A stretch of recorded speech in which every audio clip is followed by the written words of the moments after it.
مولانا Abdul Rahman Nomani official کو subscribe کیجیے اور بیل آئیکن کو دبائیے تاکہ ہر آنے والی ویڈیو بر وقت آپ تک پہنچ سکے۔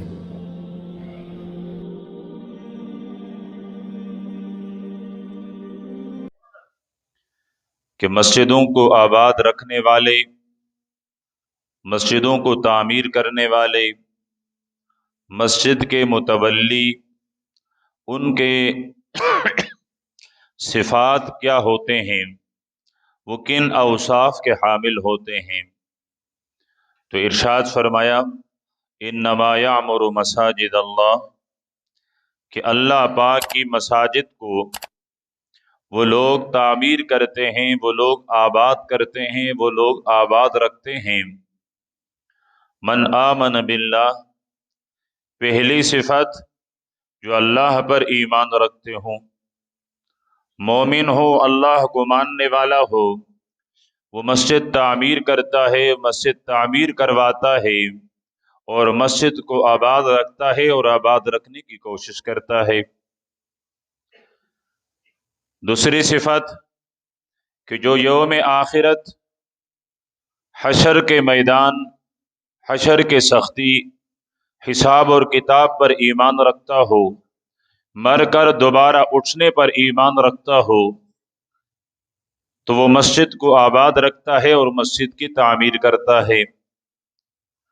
تیسری صفت کہ جو نماز کو قائم رکھتا ہو، نماز کا پابند ہو، نماز کی پابندی کرنے والا ہو، وہ مسجدوں کو بھی آباد رکھتا ہے اور مسجد کی تعمیر کرتا ہے۔ چوتھی صفت کہ جو صاحب نصاب، صاحب وسعت ہو کر اپنی اموال کا زکوٰۃ ادا کرتے ہیں، تو فرمائے کہ اس صفت کے حامل لوگ مسجد کو آباد رکھتے ہیں اور تعمیر کرتے ہیں۔ پانچویں صفت فرمائے کہ مسجد کے تعمیر کرنے والے وہ بہادر لوگ ہوتے ہیں جو صرف اللہ پاک سے ڈرتے ہیں، اللہ کے مخلوق کا ڈر ان کے دلوں میں نہیں ہوتا۔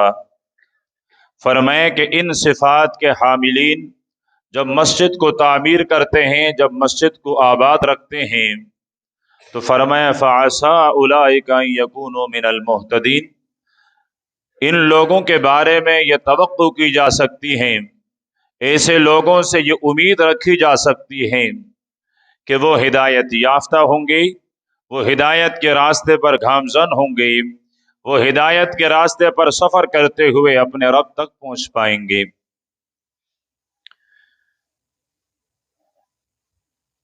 شریعت کے جتنے بھی شعائر ہیں، نشانیاں ہیں، ان نشانیوں میں سے ایک بہت بڑی نشانی مسجد ہے۔ مسلمانوں کی آبادی میں مسجد کا ہونا اس بات کی علامت ہوتی ہے کہ آس پاس رہنے والے وہ کسی اور مذہب سے تعلق رکھنے والے نہیں، بلکہ وہ دین اسلام سے تعلق رکھنے والے ہیں۔ اور اس وقت اقوام متحدہ کے سروے کے مطابق پوری دنیا میں سب سے زیادہ جس مذہب کے عبادت خانے آباد ہیں، یہ اعزاز اسلام اور مسلمانوں کو حاصل ہے کہ تقریباً 2 کروڑ کے قریب اس وقت روئے زمین پر مسجدیں موجود ہیں اور مسجدیں آباد ہیں۔ اور یہ تو ان کی سروے ہیں جس میں شہروں کو شمار کیا گیا ہے، جس میں دیہات شمار نہیں ہیں، چھوٹے چھوٹے مسجد شمار نہیں ہیں، ورنہ وہ تو کئی کروڑوں میں جا کر ان کا حساب بن جاتا ہے۔ اس کے مقابلے میں یہود و نصارہ کے عبادت خانے، ہندوؤں کے مندر، وہ پوری دنیا میں اسی ادارے اقوام متحدہ کے سروے کے مطابق زیادہ سے زیادہ 50 لاکھ کے آس پاس ہیں۔ اس سے پتہ چلتا ہے کہ اسلام اس وقت پوری دنیا کا ایک عالمگیر مذہب ہے جس کے ماننے والے دنیا کے ہر خطے ہر حصے میں موجود ہیں اور وہاں ان کے عبادت خانے بھی موجود ہیں۔ میرے اور آپ کے محبوب پیغمبر 13 سال مکہ میں گزارنے کے بعد مدینہ منورہ کے لیے ہجرت کا سفر فرماتے ہیں۔ مکے میں تو اللہ کا گھر بیت اللہ سب سے پہلے موجود تھا۔ صحابی نے پیارے پیغمبر سے سوال کیا ہے کہ دنیا کے سب سے پہلی مسجد جو زمین کے ماتھے پر آباد ہے وہ کون سی مسجد ہیں؟ تو اللہ کے پیارے پیغمبر صلی اللہ علیہ وسلم نے ارشاد فرمایا مسجد حرام ہے، بیت اللہ ہے۔ فرمایا اس کے بعد، فرمایا 40 سال گزرنے کے بعد پھر مسجد اقصی، بیت المقدس، جو کئی ہزار انبیاء علیہم الصلوات والسلام تسلیمات ان کا قبلہ رہا ہے اور کئی انبیاء کا مدفن ہے۔ پھر 40 سال کے بعد مسجد اقصی آباد ہوئی ہے۔ میرے اور آپ کے محبوب پیغمبر نے جب ہجرت فرمائی اور پہلے دن جب آپ مدینہ منورہ میں آئے، حضرت سلمان فارسی رضی اللہ تعالی عنہ کے باغ میں آپ وہاں بیٹھے اور آرام کر رہے تھے، تو آپ نے سب سے پہلے جس عمارت کا حکم دیا وہ مسجد تھی، اور صحابہ کرام، مکہ کے مہاجر، مدینے کے انصار مسجد قباء کو بنانے لگ گئے۔ یہ مدینہ کے زمین پر سب سے پہلی مسجد ہے جس کو سرور کائنات صلی اللہ علیہ وسلم نے اپنے دست مبارک سے خود بنوائی ہے۔ صحابی فرماتے ہیں ہم پتھر اٹھا اٹھا کر لا رہے تھے، میں نے جناب محمد عربی صلی اللہ علیہ وسلم کو بھی دیکھا، وہ بھی ہماری طرح پتھر اٹھا اٹھا کر لا رہے تھے۔ ہم مٹی اٹھا کر لا رہے تھے، میں نے اس دامن مبارک کو دیکھا جو ہمیشہ رحمتوں سے بھرا رہتی تھی۔ اس دامن مبارک میں سید الاولین والآخرین پیغمبر نے مٹی جمع کی ہوئی ہے اور وہ مٹی اٹھا اٹھا کر مسجد قباء کی تعمیر میں ڈال رہا ہے۔ اس سے اندازہ ہوتا ہے کہ مسجد مسلمانوں کی آبادی کے لیے کتنی لازمی ہے اور کتنی ضروری ہے، ورنہ پیارے پیغمبر مدینے میں اترتے سب سے پہلے اپنے لیے حجرے کا تعمیر کرواتے، اپنے لیے گھر بنواتے۔ ہجرت کرنے والے صحابہ کرام کو اپنے گھر بنانے کا حکم دیتے، لیکن میرے پیغمبر نے مدینے میں اترتے ہوئے سب سے پہلے مسجد کو آباد فرمایا۔ کچھ دن وہاں رہنے کے بعد آپ صلی اللہ علیہ وسلم نے سفر فرمایا، تو بالکل اس کے پڑوس میں ایک اور مسجد تعمیر کروائی، جہاں میرے پیغمبر نے مدینے کی زندگی میں سب سے پہلا جمعہ پڑھایا ہے، اور آج بھی وہ مسجد جمعہ کے نام سے مشہور ہے۔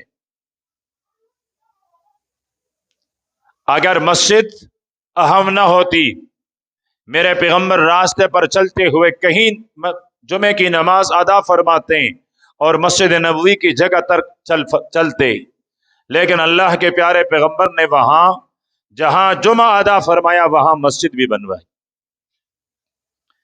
پھر آپ نے ٹھکانے کے لیے مسجد نبوی کے اس خطے کو منتخب فرمایا، تو وہاں بھی سب سے پہلے مسجد بنوائی گئی،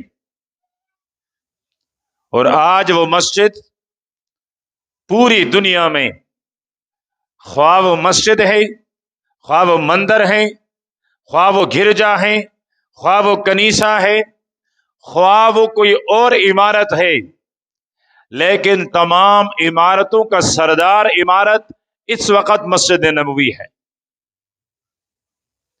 कि ऐसी तामीर पूरी दुनिया में कहीं नहीं पाई जाती है जो शाहकार तामीर मस्जिद नबवी की है। और जब देखता है तो हर मोमिन के दिल से दुआ निकलती है कि अल्लाह पाक इस मेमार को, इस बनाने वाले को जन्नतुल फिरदौस का मकीन बनाए। फिर आप सल्लल्लाहु अलैहि वसल्लम ने मुझे और आपको मस्जिद के आदाब भी बताए, मस्जिद के साथ मोहब्बत और ताल्लुक रखने की तालीम भी दी। अल्लाह के प्यारे पैगंबर ने इरशाद फरमाया कि तुम जमीन के जिस हिस्से पर आबाद हो वहां तुम्हारे लिए सबसे बेहतरीन जगह वो है जहां अल्लाह का घर मस्जिद आबाद है। फरमाया ये हिस्सा जमीन का सबसे ज्यादा अफजल, सबसे ज्यादा बेहतरीन जगह है। और मुझे और आपको तंबीह फरमाते हुए अल्लाह के नबी ने इरशाद फरमाया कि आपके आबादियों में सबसे बदतरीन जगह वो अस्वाक और बाजार है कि यहां अल्लाह को याद किया जाता है। यहां अल्लाह को याद करने की आदत मिलती है और बाजार में इंसान अपने दीन को, शरीयत को, इस्लाम और इस्लाम के उसूल, ईमान, ईमान के मुक्तज़यात को भूल जाता है। इसलिए फरमाया कि वो तुम्हारे लिए बदतरीन जगह है। आप सल्लल्लाहु अलैहि वसल्लम के इस फरमान का मकसद भी यही है कि मेरा और आपका ताल्लुक मस्जिद के साथ इस्तिवार रहे और बना रहे। कहीं अल्लाह के प्यारे पैगंबर ने इरशाद फरमाया, सुबह और शाम तुम जिसको मस्जिद आते जाते देखो तो फरमाए कि उसके ईमान की गवाही दे दो। ये मोमिन है तब तो इसका आना जाना मस्जिद में लगा हुआ है, वरना अगर ये मोमिन ना होता तो मस्जिद में आना जाने के साथ इसका क्या ताल्लुक था। मस्जिद में आने जाने का ताल्लुक तो ईमानदार ही का होता है। तो फरमाए जिसको तुम बार बार मस्जिद में आता जाता देखो तो उसकी ईमान की गवाही दे दो कि इस बंदे का अल्लाह पर ईमान है, ये मोमिन है, तब तो मस्जिद से इसका ताल्लुक है। कहीं अल्लाह के प्यारे पैगंबर ने इरशाद फरमाया, जो रात के अंधेरों में मस्जिदों में जाते हैं, फरमाए उन ईमान रखने वालों को खुशखबरी सुना दो कि क़यामत के दिन अल्लाह तुम्हें अजीम नूर से सरफराज फरमाएंगे और तुम्हें एक अजीम नूर अता फरमाएंगे। कहीं अल्लाह के प्यारे पैगंबर ने मस्जिद के आदाब बताए, फरमाया कि अपनी मस्जिदों को छोटे और मासूम नादान बच्चों से पाक रखा करो। वो छोटा मासूम बच्चा जिसके लिए घर और मस्जिद दोनों एक जैसे हों, वो अपनी पाकी और नापाकी का ख्याल न रख सकता हो, तो फरमाया कि मस्जिद को ऐसे बच्चों से पाक रखा करो। कहीं अल्लाह के प्यारे पैगंबर ने इरशाद फरमाया, मजानीन, दीवाने जिनकी अकल नहीं है, फरमाया ऐसे दीवानों से भी अपनी मस्जिद को महफूज रखो।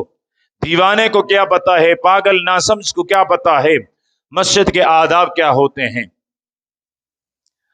मदीने की जिंदगी में सहाबाए किराम मस्जिद नबवी में प्यारे पैगंबर के सामने हल्का बांधे बैठे हैं। रश्क आया करता था आसमान के तारों पर जब जनाब मोहम्मद अरबी सल्लल्लाहु अलैहि वसल्लम के इर्द गिर्द सहाबाए किराम हल्का बांध कर बैठा करते थे।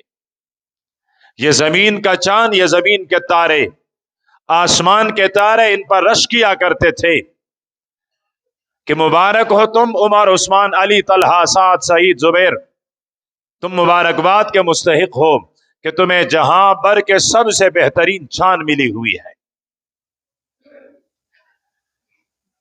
वहां मस्जिद नबवी के आखिरी हिस्से में एक देहाती आया, अपनी सवारी को किसी दरख्त के जड़ के साथ बांधा, मस्जिद नबवी के सहन में बैठकर पेशाब करने लगा। सहाबा किराम की नजर पड़ी, उठे उसको तंबीह करने के लिए। अल्लाह के नबी ने फरमाया सब्र करो।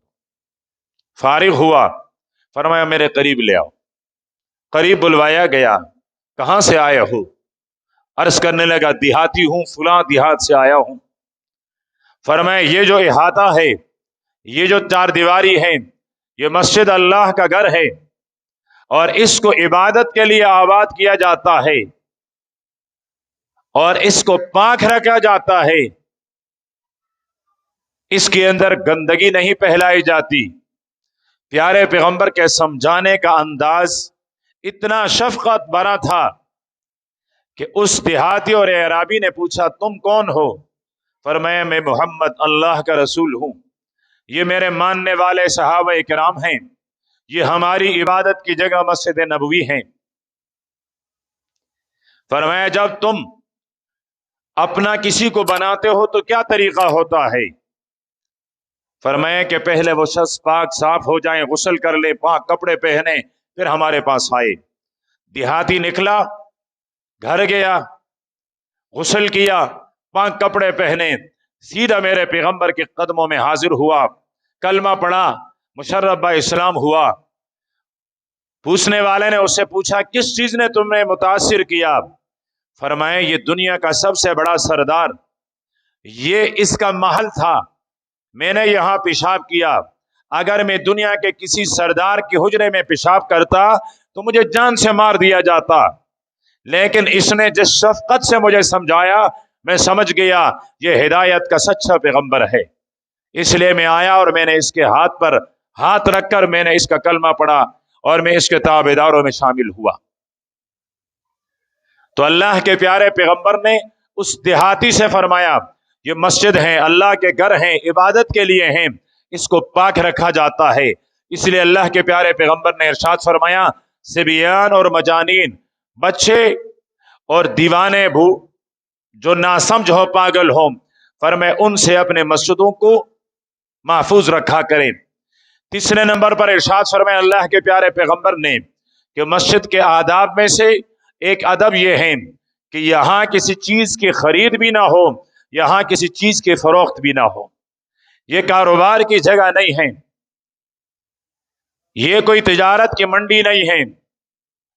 यहां तिजारत किया जाता है तो रब के साथ, यहां कुछ दिया जाता है, कुछ लिया जाता है तो रब से लिया जाता है, रब को दिया जाता है। यही सहाबी हजरत वासिला रजी अल्लाह तआला अन्हु फरमाते हैं कि अल्लाह के महबूब सल्लल्लाहु अलैहि वसल्लम ने इरशाद फरमाया कि तुम अपनी मस्जिद को झगड़ों से भी पाक रखो, मस्जिद में झगड़े मत किया करो। मस्जिद ये झगड़ने की जगह नहीं है, झगड़ों की जगह नहीं है, शोर और शगब की जगह नहीं है। फिर अल्लाह के नबी ने इरशाद फरमाया यहां तुम्हारी आवाजें भी पस्त होनी चाहिए, अपनी आवाजों को भी बुलंद न किया करे।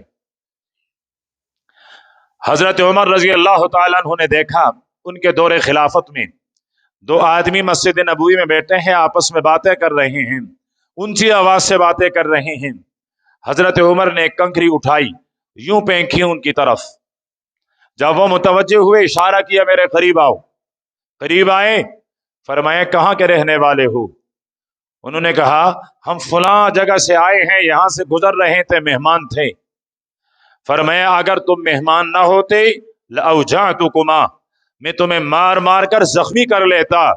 तरफान अस्वातकुमा फी मस्जिद रसूलिल्लाह, तुम अल्लाह के घर मस्जिद नबवी में आवाजें उठाते हो,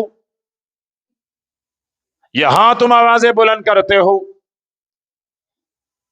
फरमाया खबरदार मस्जिद में तुम्हारी आवाज ऊंची ना हो जाए।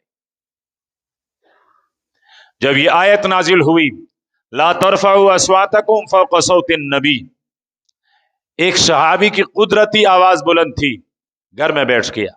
एक दिन, 2 दिन, 3 दिन, आप सल्लल्लाहु अलैहि वसल्लम ने फरमाया फलाना नजर नहीं आता, क्या हो गया? पूछा गया, उसने कहा मेरी आवाज बुलंद है, कहीं प्यारे पैगंबर की मजलिस में मैं कुछ बोलूं तो मैं इस आयत के वईद का मुस्तहिक बनूं। फरमाया आओ, तुम्हें इजाजत है। ये उन लोगों को मना किया गया है जो कसदन आवाजें बुलंद करते हैं। तो मस्जिद में बुलंद आवाज से बात करना, इससे भी मना किया गया है। आपने देहातों में देखा होगा, जो मस्जिद के मुतवल्ली होते हैं, उमन वडेरे होते हैं, खान नवाब किस्म के लोग, जिन्होंने अपनी जमीन में मस्जिद बना ली, समझते हैं गोया कि उन्होंने अल्लाह पर एहसान कर लिया। वो जब मस्जिद में आते हैं तो ऊंची ऊंची आवाज में बोलते हैं। मस्जिद में उनके लिए जगह भी अलग होती है। उस जगह पर कोई आम आदमी खड़ा नहीं हो सकता है। उसकी अड़ोस पड़ोस में भी कोई गरीब आदमी खड़ा नहीं हो सकता है। खान साहब को, नवाब साहब को, वडेरे साहब को नाराजगी होती है। वो समझता है कि यह अल्लाह का घर नहीं है, इसका डेरा है। जबकि मस्जिद अल्लाह का घर होता है। एक ही सफ में खड़े हो गए महमूद अयाज, न कोई बंदा रहा न कोई बंदा नवाज। महमूद गजनवी और उसका गुलाम अयाज एक ही सफ में जाकर खड़े हो गए। ये बताता है इस्लाम, ये बताता है अल्लाह का घर, कि यहां अमीर और गरीब, बड़े खानदान, छोटे खानदान, निचले खानदान, बड़े हैसियत का आदमी, छोटे हैसियत का आदमी बराबर हुआ करता है। तो यहां ऊंची ऊंची आवाजों से पुकारना, बुलंद करना, बातें करना, इससे अल्लाह के प्यारे पैगंबर ने मना फरमाया है। मस्जिद इबादत के लिए होती है।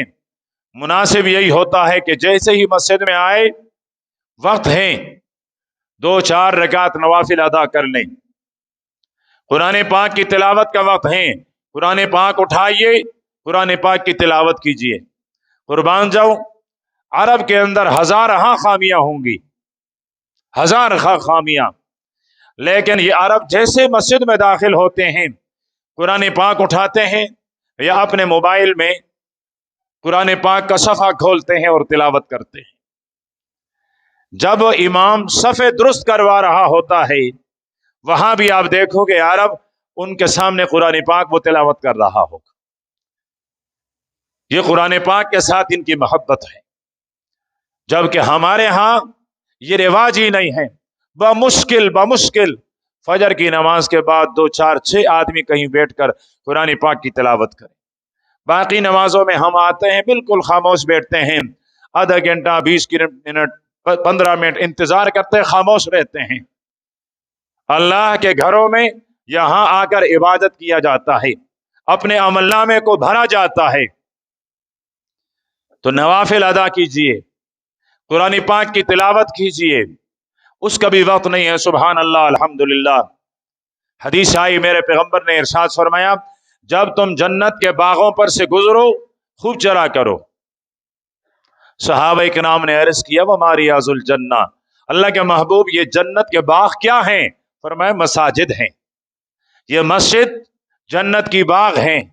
अल्लाह के नबी ने फरमाया ये जन्नत का बाग। सहाबी ने अर्ज किया, अल्लाह के महबूब चरना क्या होता है? जानवर चरा करते हैं, सब्जे को खाते हैं, हम तो इंसान हैं, मस्जिद में आए तो कैसे चरें? फरमाए ईमान वाले का चरना सुभान अल्लाह, अल्हम्दुलिल्लाह, अल्लाहु अकबर, ला इलाहा इल्लल्लाह, अस्तगफिरुल्लाह। फरमाए ये कलिमात इस इबादत के मस्जिद में आने वाले की इबादत और इसका चरना है। 1 मिनट है, आधा मिनट है, सुभान अल्लाह तो कहा जा सकता है, अल्लाहु अकबर तो कहा जा सकता है। तो अपने आप को इबादत में मसरूफ किया जाए। जबकि हम मस्जिद में भी आते हैं तो दुनिया की बातें शुरू कर लेते हैं। तुम कैसा, तुम्हारा कारोबार कैसा, तुम्हारा दुकान कैसा, तुम्हारा काम कैसा, वो फलां कैसा, वो फलां कैसा। देहातों में लोग सवारियों का पूछते हैं, अपनी जानवरों का पूछते हैं, तुम्हारी बैल, तुम्हारी भैंस वो दूध देती है नहीं देती है, कितने देती है, कम देती है, ज्यादा देती है, ये बातें शुरू हो जाती हैं। और उसकी बुनियादी वजह मस्जिद के आदाब से नावाकिफ। अगर हमें पता होता कि ये शहंशाह का दरबार है, ये बादशाहों के बादशाह का दरबार है, मैं बादशाहों के बादशाह के दरबार में हाजिर हूं, शहंशाह के दरबार में हाजिर हूं, मालिकुल मुल्क के दरबार में हाजिर हूं, क्या मजाल। हजरत अली रजी अल्लाह तआला अन्हु को देखा गया, आजान होती चेहरा जर्द हो जाता था, मस्जिद में पांव रखते चेहरा जर्द हो जाया करता था। पूछने वाले ने पूछा, फातेह खैबर, तुम्हारी जुर्रत तो मिसाली है, तुम्हारी बहादुरी की तो मिसालें दी जाती हैं, तुम्हारा चेहरा क्यों जर्द पड़ जाता है? फरमाया, आजान सुनता हूं तो डर न लगने लगता है कि अमानत की अदायगी का वक्त आ गया है, पता नहीं सही तरीके से अदा कर सकूंगा कि नहीं। मस्जिद में कदम रखता हूं, दिल कहता है अली बादशाह के दरबार में आए हो, अगर बेअदबी हो गई तो इबादत का कांटा खराब हो जाएगा, जाया हो जाएगा। इस डर की वजह से चेहरा जर्द हो जाता है। कहां अली कहां हम। अल्लाह के नबी ने फरमाया, अली तुम्हें मुबारक हो, जन्नत में मेरी महल तेरा महल आमने सामने होगा। वो जन्नती शहजादा जिसके लिए मेरे पैगंबर ने जन्नती होने की यकीनी खुशखबरी सुनाई, वो भी मस्जिद में आता है तो चेहरा जर्द हो जाता है, ऐसा खौफ उस पर तारी हो जाता है। तो मस्जिद आजिजी के लिए होती है, यहां आजिजी इख्तियार किया जाए। एक हदीस में अल्लाह के प्यारे पैगंबर ने इरशाद फरमाया, मस्जिद में आने वाला मेहमान होता है। कुर्बान जाऊं अपने महबूब के इस फरमान पर कि मस्जिद में आने वाला मेहमान होता है और अल्लाह उसका मेजबान होता है। और फरमाया, कोई भी मेजबान अपने मेहमान को खाली हाथ वापस नहीं करता। वो बादशाहों का बादशाह, भरे हुए खजानों का मालिक मुझे और आपको अपने घर से कैसे खाली हाथ वापस करेगा? लेकिन शर्त यह है कि हमें मेहमानी के आदाब तो आए। हम किसी के यहां मेहमान हो जाए तो उसके घर में जाकर क्या हम चीखते हैं, चिल्लाते हैं? बैठते हैं अदब के साथ, सलीके के साथ, बात करते हैं तो सलीके के साथ। घर वाला कहेगा कैसा बदतहजीब आदमी है, इसको अदब ही नहीं है।